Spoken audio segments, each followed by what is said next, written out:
ఓం మహాగణాధిపతయే నమః. ఓం గురుభ్యో నమః. ఓం శ్రీమాత్రే నమః. పరమేశ్వర స్వరూపమైనటువంటి జ్యోతిష, వాస్తు మరియు ఇతర అనేకమైనటువంటి శాస్త్రములను మనకు అందించినటువంటి మహర్షులకి నమస్కారం. హయగ్రీవ హయగ్రీవ హయగ్రీవేతి యోపథేత్ తస్య నిస్సరతే వాణి జన్మకన్యా ప్రవాహవత్. అరుణాం కరుణాతరంగితాక్షీం దుర్గపాశాంకుశపుష్పబాణచాపాం అనిమాదిభిరావృతాం మయూకైః అహమిత్యేవ విభావయే భవానీం. శ్రీమాత్రే నమః. ప్రేక్షకులకి ఆ లలితాంబిక అమ్మవారి అనుగ్రహం పరిపూర్ణంగా కలగాలని స్ఫూర్తి కోరుకుంటూ మనం ఈరోజు చెప్పుకోబోయేటువంటి విషయాలు ఏమిటి చూసుకున్నట్లయితే, ప్రస్తుతం కుజుడు వక్ర గతిలో మిథున రాశిలో సంచరిస్తున్నాడు.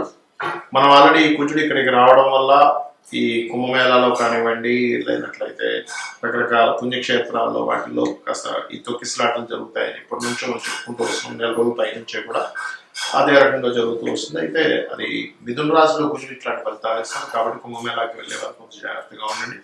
రెండో విషయం ఏంటంటే, ఇక్కడ ఈ కుజుడు వక్ర త్యాగం అవుతుంది. ప్రస్తుతం కర్కాటక నుంచి ముందుకు వెళ్తూ వక్రగతి ఉన్నాడు. అక్కడ ఎప్పుడైతే వక్రించి ఉన్నాడో ఈ వక్రత్యాగం ఈ నెల ఫిబ్రవరి 24వ తేదీ రుజుమార్గంలో వచ్చి ఏప్రిల్ 3 నుంచి చూసుకున్నట్లయితే, ఏప్రిల్ 3వ తేదీ నుంచి కర్కాటక రాశిలో జూన్ 8వ తేదీ వరకు వక్రించు రుజుగతిలో ఉంటాడు. ఏప్రిల్ 3 నుంచి జూన్ 8వ తేదీ వరకు. ఎప్పుడైతే ఈ సమయంలో కర్కాటక రాశిలో కుజుడు ఉంటాడో, వీటి మూలంగా ద్వాదశ లగ్నముల వారికి ఎటువంటి ఫలితములు జరుగుతాయి, లగ్నం తెలియని వారి రాశి వారికి, అదేవిధంగా ఏ విషయాల పట్ల జాగ్రత్త వహించాలి అనేటువంటి విషయాలు చెప్తుంది. నేనైనప్పటికీ కూడా చెప్పిస్తుంది సాక్షాత్ లలితా అమ్మవారిగా భావిస్తూ ఒక్కొక్క లగ్నం గురించి తెలుసుకుందాం. సింహ లగ్నము, సింహరాశి. సింహం వారికి ప్రధానంగా ఇక్కడ కలిగే మంచి ఏమిటి?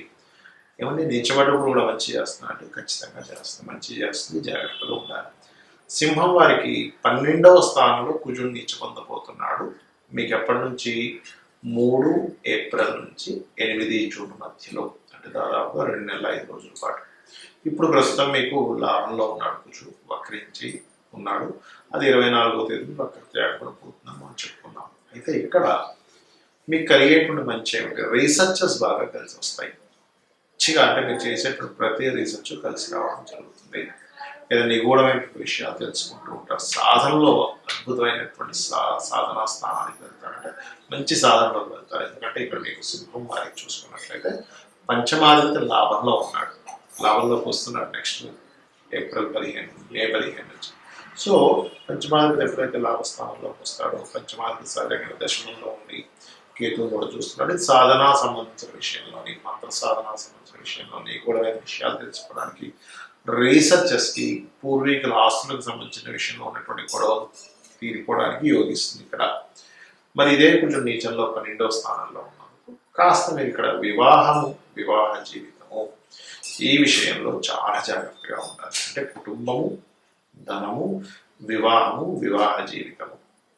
ఇన్వెస్ట్మెంట్స్ చేసేటప్పుడు అగ్రెసివ్గా ఇన్వెస్ట్మెంట్స్ చేయకండి. ఎందుకంటే 12వ స్థానం అనేటువంటిది ఇన్వెస్ట్మెంట్ స్థానము, విదేశాలకు వెళ్ళేటువంటి స్థానం. కాబట్టి ఏంటి, విదేశీ సంబంధించిన విషయాలు ఇన్వెస్ట్మెంట్ చేయడం, లేదా విదేశీ సంబంధించినటువంటి ఏదైనా ప్రోడక్ట్ కొనుక్కునే విషయాలు ఇన్వెస్ట్మెంట్ చేయడం. వివాహం విషయంలో తొందరపాటు పడి ఓకే చేయడం సంబంధాలు. చాలా మంది ఏం చేస్తుంటారంటే విసిగిపోతారు, చాలా విసేసి ఇంకా పర్లేదు లేండి ఏదో ఒకటి కానీ చేసేటప్పుడు. కానీ ఆ ఒక్క చిన్న ఓపిక లేకుండా ఏదో ఒకటి కానివ్వండి అనేది మన లైఫ్ని మొత్తం మార్చేస్తుంది. లక్కీగా మంచిది వస్తే పర్లేదు, ఇబ్బంది ఉండదు. పురుషుడు కావచ్చు, స్త్రీ కావచ్చు. కానీ ఇక్కడ జాగ్రత్త తీసుకోవాలి. ఎట్టి పరిస్థితుల్లో బుధవారము, మంగళవారం ధన విషయాల్లో జాగ్రత్తగా ఉండండి. మీరు దత్తాత్రేయుడిది జయ గురుదత్త, శ్రీ గురుదత్త అనేటువంటి నామస్మరణ చేయండి. వివాహం విషయం మరింత ఎక్కువ స్ట్రెస్ ఉందండి, అస్సలు చాలా ఇబ్బంది పడుతున్నాం అనుకునేటువంటి వారు, వివాహం అవ్వాలి అనుకునేటువంటి వారు ఓం కామేశబద్ధ మాంగళ్య సూత్ర శోభిత కందరాయ నమః అనే నామస్మరణ చేయండి అమ్మవారిని. లేదా వివాహమై ఆల్రెడీ గొడవలు అవుతున్నాయని 12లో కూర్చోటి రావడం వల్ల అనుకునేటువంటి వారు శివకామేశ్వరాంకస్త శివ స్వాధీన వల్లభాయ నమః అనే నామస్మరణ చేస్తూ, కేతు కుజ రాహు శనిగ్రహాల దగ్గర దీపారాధన చేస్తూ గోధుమ, బెల్లము, క్యారెట్స్, గ్రాసము తినిపించండి. అనే విధానం బాగుంటుంది. మరి కొంతమందికి లగ్నం కానీ, రాశి కానీ, నక్షత్రం కానీ ఏమీ తెలియదు. అటువంటి వారు ఎటువంటి జాగ్రత్తలు తీసుకోవాలి? ఈ 2 నెలల 5 రోజుల పాటు పర్టికులర్గా ఈ కుజుడు నీచ స్థానంలో ఉన్నప్పుడు ఎప్పటి నుంచి 3 ఏప్రిల్ నుంచి 8 జూన్ మధ్యలో పర్టికులర్గా ఏంటంటే అప్పుల విషయంలో ఎవరికైనా అప్పులు ఇస్తున్నాం, అది ఏ నక్షత్రమైనా ఏ లగ్నమైనా, ఎందుకంటే ఈ అప్పులు తీరాలన్నా అప్పులు రావాలన్నా బుధుడు కుజుడు యొక్క ప్రభావం ఎక్కువగా ఉంటుంది. అందుకే చూడండి అప్పులు అయినప్పుడు గొడవలు అవుతుంటాయి, ఎందుకంటే కుజుడు కారకత్వం కాబట్టి.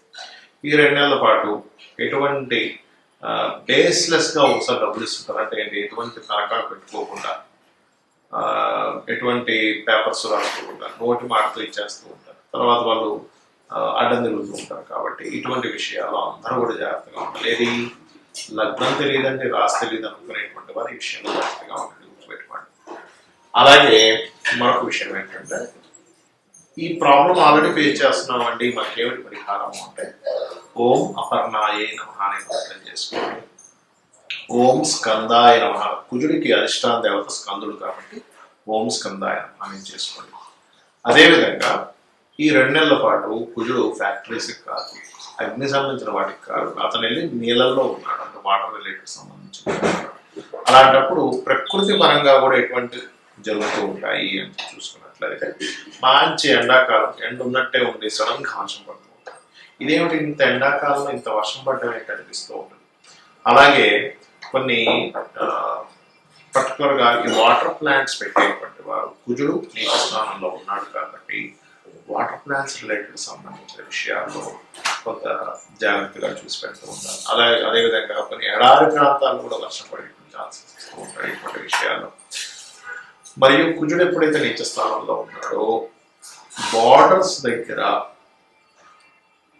ప్రతి దేశంలో సరిహద్దుల దగ్గర కొంతమంది అటాక్లు జరగడం, మరియు కొన్ని సముద్రాల్లో ఒక్కోసారి ఒక ఉప్పెన్ లాగా రావడం జరుగుతుంది, అటువంటివి రావడం.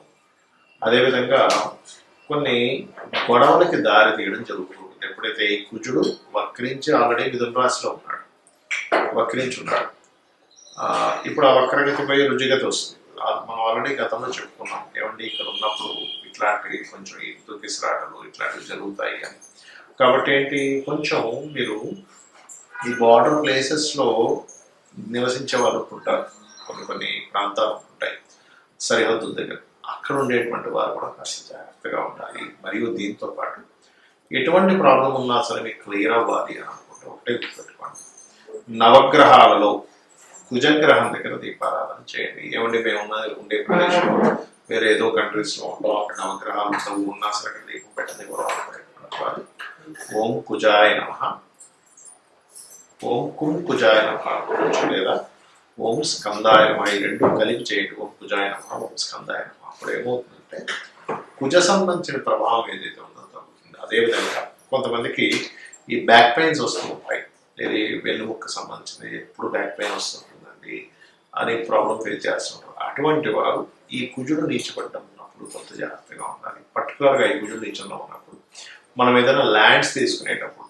అందరికీ కూడా వర్తిస్తుంది, ల్యాండ్ తీసుకునేటప్పుడు చూసుకొని తీసుకోవాలి. ఏమవుతుందంటే ల్యాండ్స్ మూలంగానే ఇబ్బంది పడ్డాం, కుజుడు నీచంలో ఉన్నాడు కదా, ల్యాండ్స్ విషయంలో కూడా ఫ్లక్చువేషన్స్ రావడం, అంటే అసలు ఇంత రేట్ పెరుగుతుంది అనుకోలేదు, లేదా ఇంత రేటు తగ్గిపోతుంది అనుకోలేదు అనేటువంటి ఫ్లక్చువేషన్స్ ఇస్తాడు కుజుడు నీచ స్థానంలో ఉండడం. అంటే ఎప్పుడు పెరుగుతుంది ఎప్పుడు తగ్గుతుంది అంటే ఆ కుజుడికి గోచారంలో చంద్రుడు వచ్చాడు అనుకోండి, ఆ రోజుల్లో మళ్ళీ మీకు నీచభంగ రాజయోగాన్ని ఏర్పడుతుంది కుజుడు గోచారంలో. అలాంటి సమయాల్లో తీసుకునేటువంటి వారికి మీకు ఆల్రెడీ మీ జన్మజాతకంలో కుజుడు నీచంలో ఉన్నాడు అనుకోండి, అలాంటి వారికి కొంత జాగ్రత్తగా ఉండాలి. లేదంటే నీచభంగ రాజయోగంలో ఉండడం ఆ కుజుడు, అలాంటప్పుడు గోచారంలో నీచభంగ రాజయోగం కూడా మీకు మంచి ఫలితాలు ఇస్తుంది. కాబట్టి ఈ యొక్క విషయాల్లో కాస్త జాగ్రత్త పడుతూ వీలున్నప్పుడల్లా కూడా మీకు దగ్గరలో ఉండేటువంటి ఆలయాల్లో కుంకుమని దానంగా ఇవ్వడము, కుంకుమను వాడుకోవడానికి ఆలయాల్లో ఇవ్వడం, ఇంట్లో కూడా కుంకుమ పూజ, లేకపోతే ఎర్రటి పుష్పాలతో పూజ, ఎరుపు తెలుపు పుష్పాలతో పూజ చేయడము, గోవులకి క్యారెట్స్ బెల్లము తినిపించడం, ఇది చేయండి. అన్ని విధాలు మీకు బాగుండే అమ్మవారి యొక్క అనుగ్రహంతో బాగుండాలని మనస్ఫూర్తి కోరుకుంటూ శ్రీమాత్రే మామూలుగా వచ్చిందా 5 వచ్చిందా 4.5